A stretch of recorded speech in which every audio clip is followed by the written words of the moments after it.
Listen, how's your new year coming out so far? I know it's early, it's January 15th, and I thought I'd send you out this little video message because you know what that day means, don't you? January 15th is the cutoff. Statistics show that 95% of the people that actually made a New Year's resolution have already broken it by today. And that's if you even made a resolution. Now, if you're the exception to that, I'm thrilled for you, and I support you, and I say keep rocking it. But if you've missed, maybe I could drop you a quick little message or two here that can help you not only recover, but get way beyond just making some New Year's resolution and make some real lasting change in your life. I mean, think about it. Most people don't even make a resolution anymore. Why? Because they've made them from years and years and years, and they know they're not going to follow through. So after a while, who wants to disappoint yourself? Who wants to be upset with yourself? Why even bother to set a new standard for this year? You know it's going to be the same as last year. If you're the kind of person watching this right now and you've actually opened this email and you haven't shut me off already, then obviously that's not you. So the question is, what is it that makes us even want to make a resolution? I mean, it's an interesting question. Why is it at the beginning of a year we have this tradition, but it goes beyond tradition. It's something inside of us that makes us want to make things better. And I think part of it is the calendar gives us this idea that we could have a fresh start, that we could start from fresh and have this great victory. And it's really, the calendar itself is quite arbitrary. It's wonderful to use it, but if you didn't use it effectively, let's use the calendar to serve you today. Let's just see, what does it really take to make this thing happen? Because there's no denying that inside of you, the only thing that's going to make you happy in the year ahead and the decades ahead is going to be having you have an experience where on a regular basis, you feel like your life is making progress. If there's one thing I teach, and I want to remind you of it, it's really simple. Getting things is not going to make you happy. That's good news in a tough economy. It's a good reminder. It doesn't matter what you get. Doesn't matter whether it be money or opportunity. All those things might excite you for the moment. Even a relationship, as magnificent it may be, might be exciting for a while. But if you don't keep growing, that relationship isn't going to stay exciting. So the secret to real happiness is progress. Progress equals happiness. And if we can make progress on a regular basis, we feel alive. And that's why at the beginning of the year, we get this thing like, okay, I can have this fresh start. I could really do what my soul desires. I could expand. I could grow. I could improve. I could change. Or maybe better than change, I could progress. See, think about that. Progress is an aliveness to it, doesn't it? You don't have to work at changing. People say all the time now, well, I'm working on changing. Don't worry about it. You don't have to work on changing. Change is automatic. Your body's going to change whether you want it or not as the years go by. And no matter how hard you work, there's going to be some changes going on there. The economy is going to change no matter what you want it to do. The weather is going to change. Relationships are going to change. Everything in life is always changing. We don't have to work on change. Change is automatic, but progress is not. So if you want to make real progress, then you really got to look at your life in a different way. You got to say, I got to take control of this process and not just hope it's going to work out like people do who make a resolution. Because really, isn't that what they're really doing at the beginning of the year? They're saying, well, here's my resolutions for the year, and they really basically tell you their wishes. It's their wish list. It's what they hope it all comes together. And then they call it a resolution, but they don't know what a resolution is. When you resolve something, to have a resolution is to resolve it. When you've resolved, this is how it's going to be. That's when you cut off any possibility except the thing you've committed to. It's like the old adage, if you want to take the island, you burn the boats.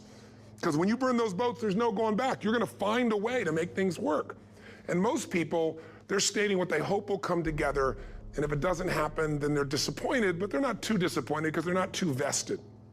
What does it take to successfully create a lasting change in your life? To not only have a New Year's resolution you follow through on, but really have a lasting change? Well, the first step for lasting change is very much like making a New Year's resolution. Fundamentally, it's the same. The first step is you got to have a vision for what it is you really, truly want. Not what you think you want or what you should have. I mean, what are most people's New Year's resolutions? I'm going to stop eating sugar. I'm going to stop smoking. I'm going to lose 10 pounds. The problem with that is it's not very inspiring for most people. It's not telling you what you're going to get. It's only what you're not going to do. And it's kind of hard to have you move forward with that. A vision is about what you're here to create. A vision that really works is one that excites you. If you say, well, my resolution, my goal, my outcome for this month, this week, this year is to lose X number of pounds, that's okay, but it's not very compelling. It has to be a compelling vision. It's got to have something that has the power to pull you, not something you have to push yourself to do. Those are two different kinds of motivation. Push requires willpower, and willpower never lasts. What will last is pull. Having something so exciting, so attractive, something you desire so much that you have a hard time going to sleep at night and you get so up early in the morning to rock it and take it to the next level. That's what you're looking to create. And that isn't easy to get. But one of the reasons we do seminars and events, and we say, why do that? Why not just read a book or something? Is because when you get in an environment where you're with people that are being put in a peak state, like when you're going to a sporting event, if you watch a sporting event at home, it might have a certain level of excitement. But when you're in a stadium with 50,000 people, suddenly it has a whole different level of intensity. And we feel that. And the bottom line of our follow-through comes down to our emotional intensity. In a different state of mind, you're going to come up with a much better and a more exciting vision than if you're sitting on the couch going, okay, what are my new resolutions for this year? And you're doing it the morning after the new year has started and you're a little inebriated and the football game's on in the background. Probably not going to have the power of focus there. Probably not going to have the power of the energy to create something that's going to pull you for this year. And you got to do that.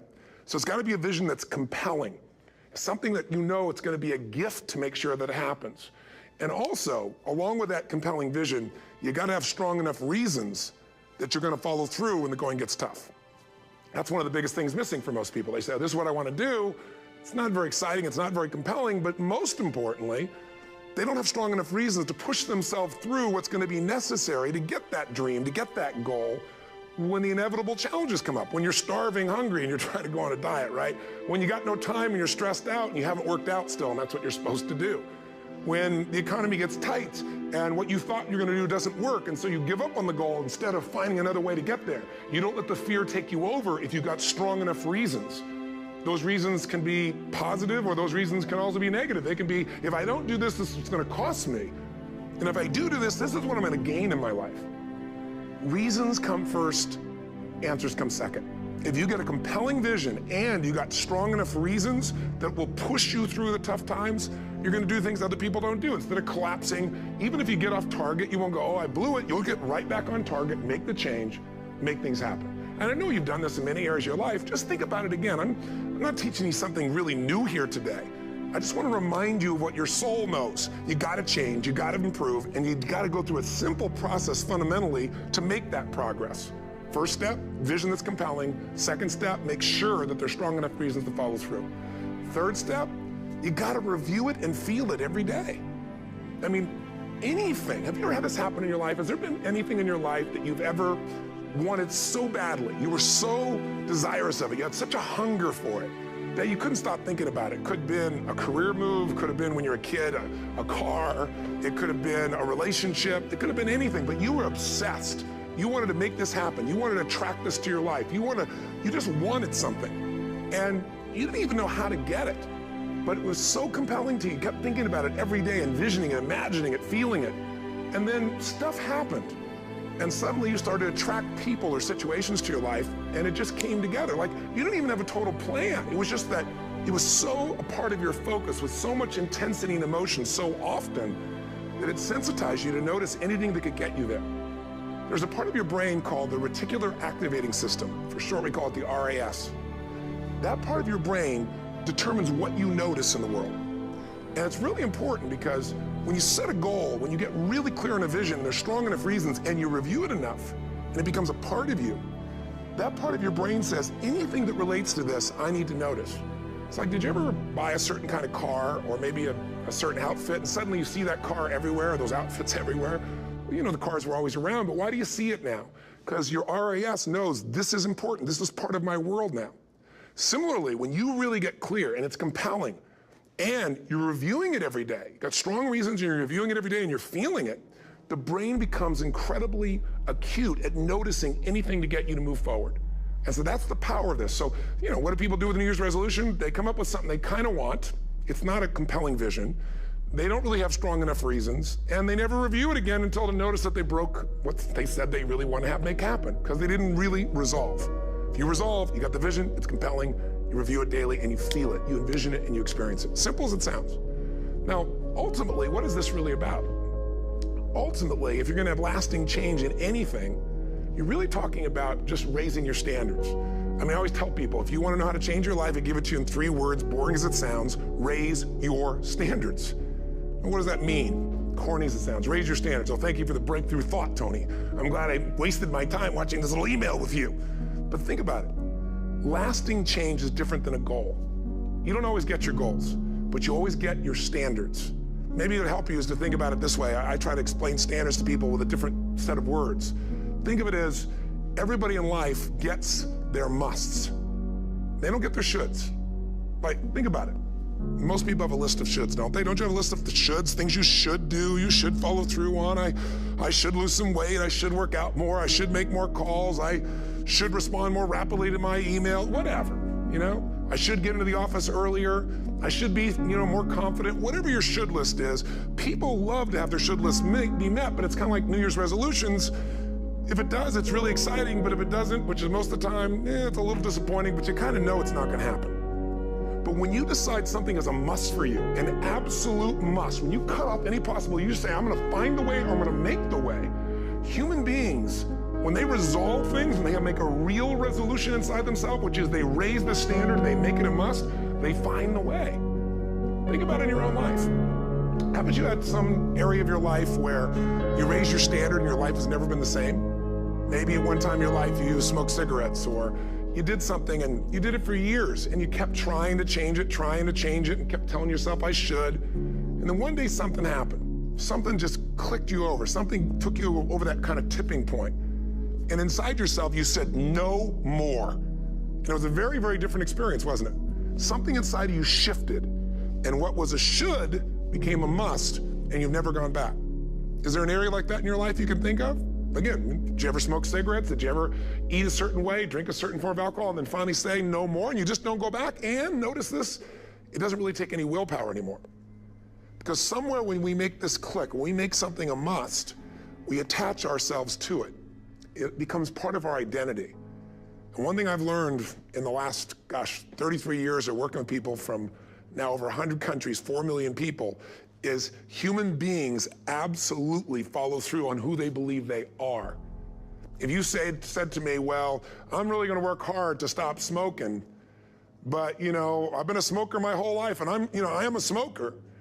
I know your days are numbered. You're gonna be back smoking cigarettes again, because we all act consistent with who we believe we are. I tell people the strongest force in the whole human personality is this need to stay consistent with how we define ourselves. If you define yourself as somebody who is really conservative, you're not gonna be crazy and act nuts unless you're really drunk or something, and then you can say it's the alcohol, when it's really just you finally getting permission to be yourself. The alcohol is your excuse. If you're a really crazy person, you act crazy, outrageous, playful. You don't act conservative because that's not who you are. Very often people say, well, I can't do that. I'm not that kind of person. And I always say to people, really, when did you define yourself? I mean, really, how many years ago did you come up with what you could and couldn't do in your life? How many years ago? Most people, if they really look at how they're living their life today, it's based on a set of standards, a set of beliefs that they made choices about 10, 20, 30 or more years ago. I mean, very often we made decisions in our youth or very young about what to believe, about what we were capable of, about who we are as a person, and that becomes the glass ceiling, if you will, that controls us. There's a corny metaphor, but it's true. I remember one time I was with my family at the circus, and there was a person there, and they had this big, giant elephant, and you look at this elephant, and they take this little rope, put it around the elephant's neck, and they drive this stake into the ground. And I mean, you look at this and you know that elephant could rip down the entire tent with almost no effort. And yet the elephant doesn't struggle, doesn't try. Why? Because the elephant's conditioned. And they take that elephant and condition the elephant when it's a baby elephant. That's how they train them. When it's a little baby elephant and it doesn't have the power yet, they put a big rope around it and they drive this huge stake in the ground, and the elephant fights and fights and fights. And one day, finally, that elephant decides, I'm not capable of pulling this out. And once that becomes the definition of an identity of anyone, an elephant in this case, they don't even try anymore. It's just who I am, that's how it is, that's just the way it is in my life. I'd like to ask you to take a look at any place you've got a limitation and ask yourself, when did I decide to accept that limitation? And you may not even see it as a limitation, you might see it as just that's who I am.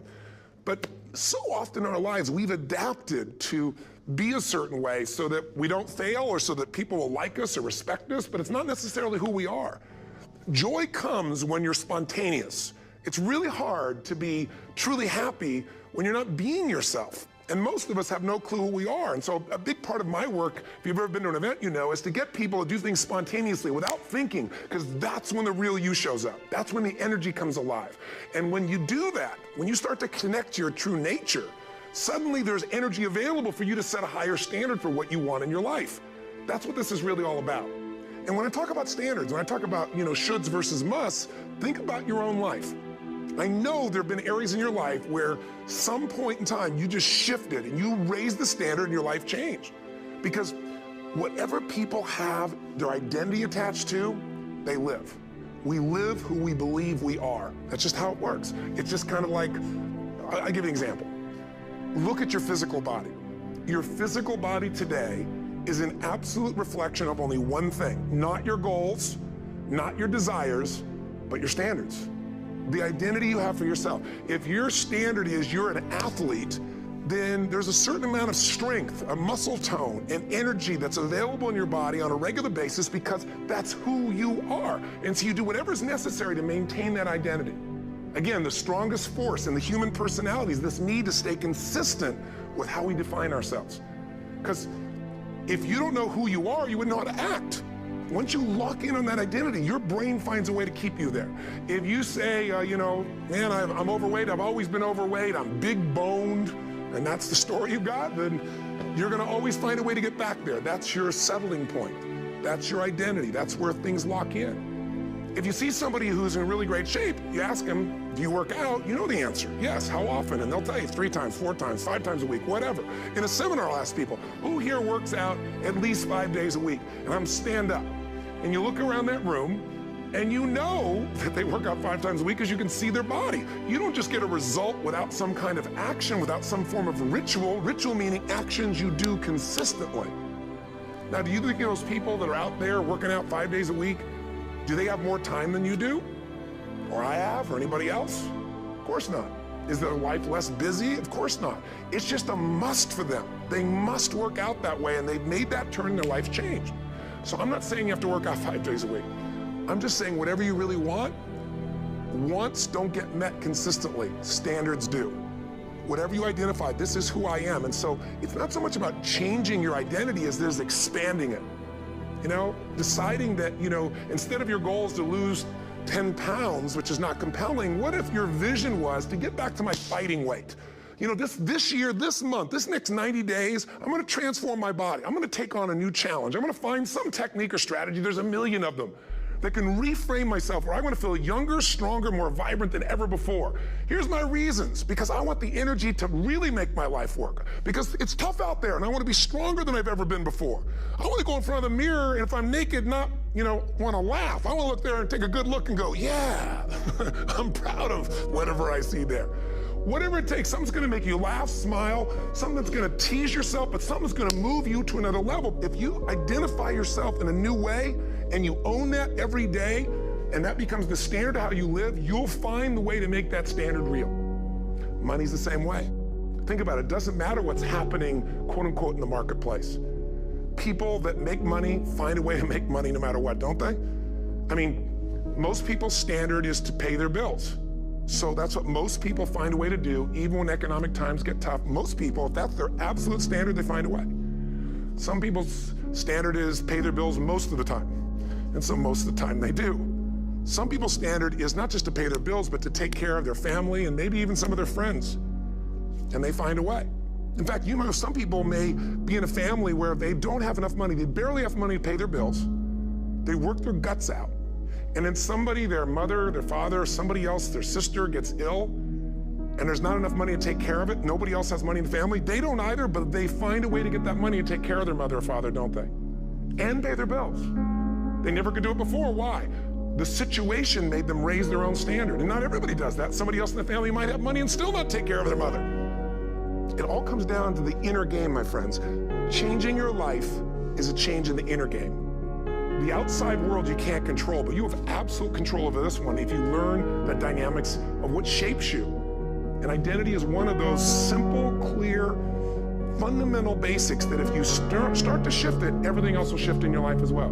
Some people, by the way, have to have more than enough money to do what they want, when they want, where they want, with whomever they want, contribute the way they want. And if that's their must, they find a way.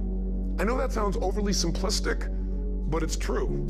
You know, somebody once said you could take all the money in the world out of the hands of everybody, out of all the wealthy people in the world who are really successful, give it to other people. It wouldn't take too long, those people would have it back in their hands. It's not because they're manipulative, it's because they have a standard. Some are manipulative, don't get me wrong, but they got a standard of what they're gonna find a way to make happen. I'm just simply saying to you, take those 3 magic words and live them. Raise your standard. And if you really want to do it, then I'll tell you the most important secret.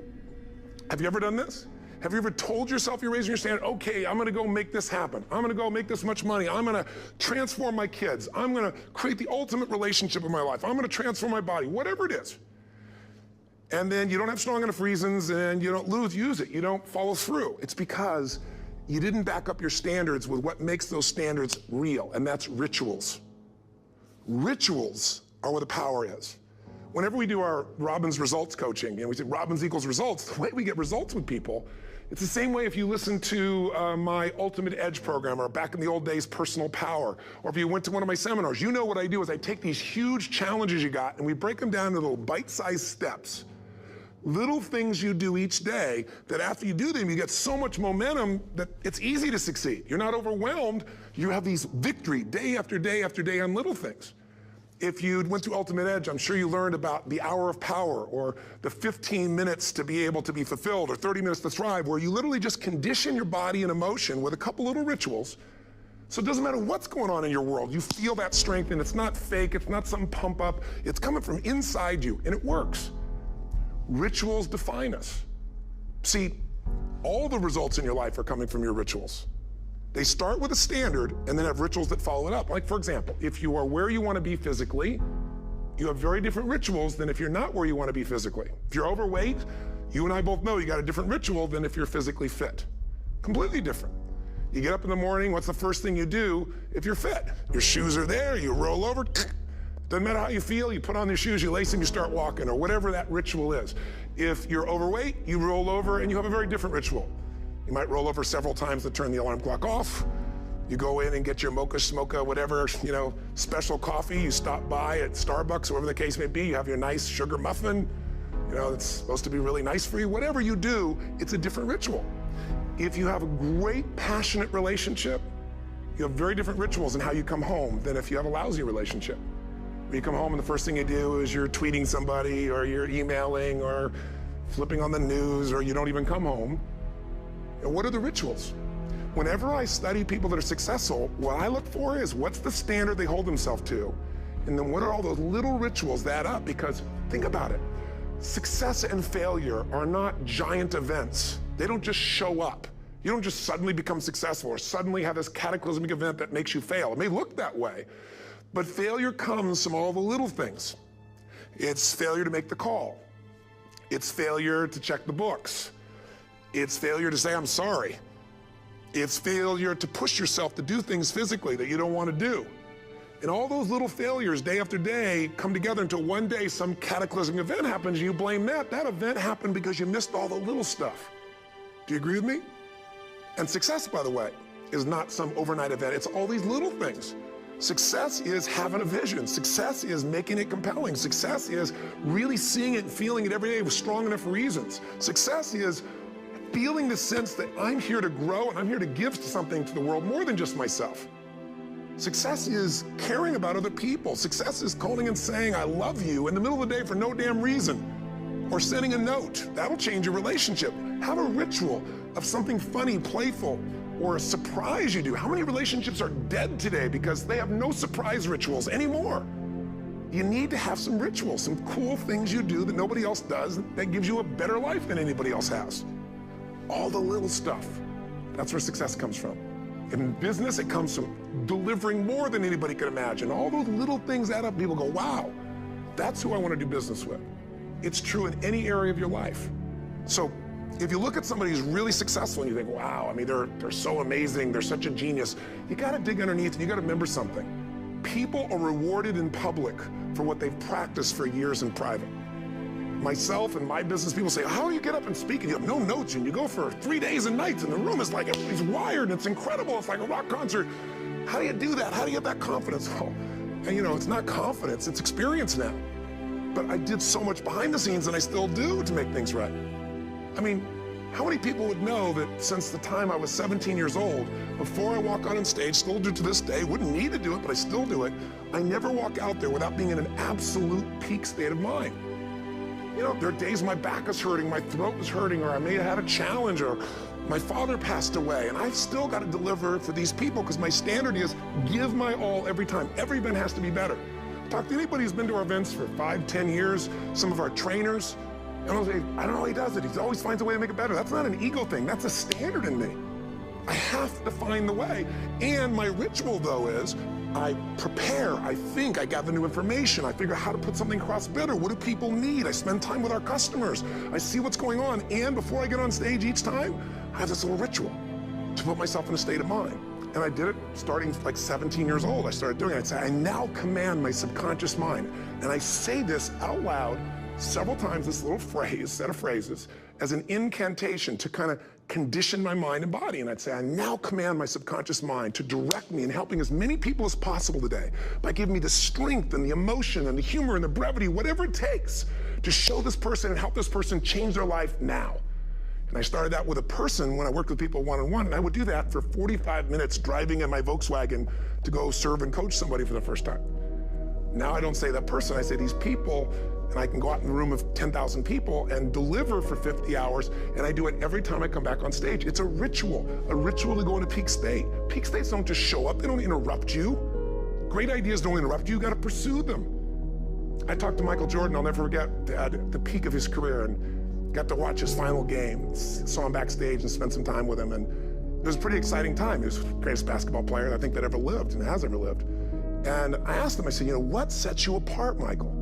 You know, what is it? And is it God-given talent, ability, skill? What is it? And he said, Tony, you know, he said, I can shoot you straight. You know, it's not, you know, me trying to act humble. He goes, I have a lot of talent, a lot of God-given talent, a lot of skill. I've worked really hard. But he said, really, it's my standards.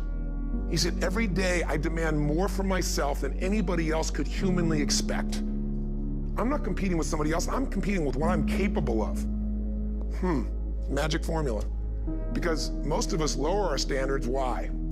Because who you spend time with, my friends, is who you become. One of the biggest reasons I started going to seminars when I was like 17 is I had nobody around me as a great role model. I could read about somebody, but being around people, being in that environment was very different. Finding a way to go to work with someone who lived that standard of life was very different. You get around people with low standards and you compete with it. You don't need to compete with it. It's like, okay. I mean, remember Jerry Springer? I don't know if he's still in the air, but you know, I remember he used to get people on the show, and I thought, where would he find these people? And why would people watch? I'll tell you why they watch. They watch these people and go, my life's still pretty darn good compared to that person. Look at them. You don't have to change your life. All you have to do is find somebody with a lower standard, and you'll feel good about yourself. But if you feel that good feeling, it's an illusion. The only thing that's going to make you happy, my friend, and this year or any other, is to step up. It's to raise the standard. It's to discover what you're capable of and feel that incredible power of pushing through whatever's holding you back and get to the other side of more of your true self. That's what this game's all about. And look at the best of the world in anything. Tiger Woods, what's his vision? To win golf tournaments? No, to be the best that ever lived. That's his goal, that's his vision. But here's what's interesting, he backs it up with rituals. If you just have a vision and you don't have the rituals, stop lying to yourself. His rituals are, he started doing things nobody did before. He went and started lifting weights. Golfers lifting weights? No way. He went out and he changed his swing when he was the best in the world because he realized in order to be the best that ever lived, he was gonna have to change his swing. If you know anything about golf, you don't change your swing when you're the best. And he went and retrained himself because he has different rituals than other golfers. Now many people are modeling his rituals to get better. It's amazing. You know, you look at somebody like Michael Phelps, the 2008 swimmer, won 7, you know, only 2 people, I think, in history, if I remember correctly, that have gotten 7 gold medals in one session. And here's a guy, he's got number 6 under his belt, and he's exhausted, and he's going in for that final swim. I'm sure you remember. And how does the guy win? By 1/100th of a second. Do you think that was some massive skill that got him over the top? Or was it a standard that says, this is who I am? I am the champion, and no one is taking this from me. And somehow in those final milliseconds, 1/100th of a second, he pushed himself just beyond his competitor. But you know about Michael Phelps? What allowed him to be able to push beyond that moment is his rituals. Go study the guy. Most people who swim have these unbelievable workouts. He does 2 and 3 of those workout sessions a day. All the other swimmers in the beginning thought he was insane. You're gonna overtrain, you can't do that, it's not physically possible. But he had a standard and the rituals to back it up. So here's my final message to you, because I've gotten carried away. I thought I was gonna send you like a 5-minute message, but as you can see, there's no script here. It's just me going a little crazy with you, but I wanna really see you get what you want this year. Don't let this year be like last. And if last year was great, still don't let it be that way. Raise the standard. If your life is perfect and extraordinary, you darn well know you're not gonna be happy unless you keep making it better. That's what makes us feel alive. It's not what we get that makes us happy, it's who we become and what we're able to give because we become more. That sense of contribution is what creates the deepest meaning. So here's my assignment for you if you want one. If you want to go from conversation to some action, here's a simple thing to do. What's an area of your life right now that you really want to improve? What's an area that's important to improve? If your body's great, how about your career? If career's great, how about your relationships? Intimate one especially, or your kids, or your relationship with your creator, your spiritual side of your life. Or is it your finances? Figure an area that really matters. Decide on that area. Number 1, write down what your life is like in that area right now as specifically as possible.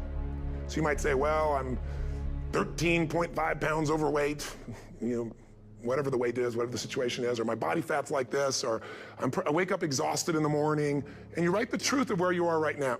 So you're real clear. Or I'm not in a relationship. I say I want a relationship, but I'm not in one, and I don't seem to find them. All the good ones seem to be gone is my belief. And I really do want one, but I don't have it. Whatever your definition, or I'm in a relationship, and God, I wish I wasn't in a relationship. I'm planning my escape, wherever you are. Or I have a wonderful relationship, we love each other, but there just isn't enough passion. Just write the truth of where you are. The area you want to change, but write how it is. And then the second step is, this is where you gotta be really honest with yourself. What are the rituals that have put me there? Because whatever results you're getting, even if you don't like the results, there's some rituals that are keeping you in that place. There's some rituals of what you eat or don't eat, how you move or don't move, how you sleep or don't sleep. There's some rituals in the lack of variety or spice or energy or focus in an area.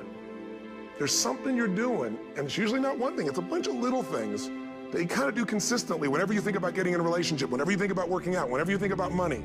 You get yourself in a state of overwhelm. You start thinking about all the things you can't control. Just write down all the rituals you have, and then here's the third step. What do you want? What's your vision? And be really specific. I want to be my fighting weight. I want to be the strongest I've ever felt. I'm going to turn my, whatever it is, be specific. And then, last step number 4, what are the rituals that'll get you there? What would you need to do differently each morning if you're going to be that kind of energy, that kind of strength? How often would you work out? What days would you work out? What time? A ritual is something you do consistently, usually at a specific time, so it becomes automatic. Let me tell you something. Willpower doesn't last, but rituals can last a lifetime. I bet you have some rituals in your life right now you've been doing for years, even though some of them don't serve you. I'm just saying, wake yourself up. If you want a new year and a new life, you don't need to start on January 1st. Start today. Start with this little video. And just begin to see what happens and see how easy it is to just do a few little rituals. Don't do them all, just do 2 or 3 new things. And you know what happens? You'll get momentum. Because once you discipline yourself in one area of your life, you feel yourself doing it in other areas as well. I always say something that my original teacher taught me. I always remind people, there's always 2 pains in life. There's the pain of discipline, or there's the pain of regret. And discipline weighs ounces, as my friend Jim Rohn taught me. Regret weighs tons. You don't have regret. So right now, what do you want to change? What's it really like? What are the rituals that got you there? That'll take a little homework. If you're not sure, ask the people around you. They'll tell you what your rituals are. What do I really want in depth? What are the rituals that'll get me there? And then get yourself to start a few of those actions and lock them in place. If I can help you in any way, we're here as a company to support you. Come have an event with us. Come to Unleash the Power Within or Mastery University, or get a coach. You can get a free coaching session if you call our company and click on something on this. Will probably have something on it, or get a product. Or don't do anything with us, but do something with somebody, starting with you. If you make the changes in yourself, you're going to be proud this year, and no amount of money or accolades from other people can mirror the feeling of being proud of knowing you've taken back control of your life, or you've taken a great life to another level. Because once you do that, you have something you can give other people, whether it be your kids or your friends or your family. And ultimately, that's what life's about. So thanks for listening. I don't know how long I went here, but I hope this has been helpful for you. I just thought it's a new year, and I want people to be able to truly create a new life. And until I see you again, hopefully soon, or gets a chance to meet you, live strong and live with passion. And of course, God bless to you. Happy New Year.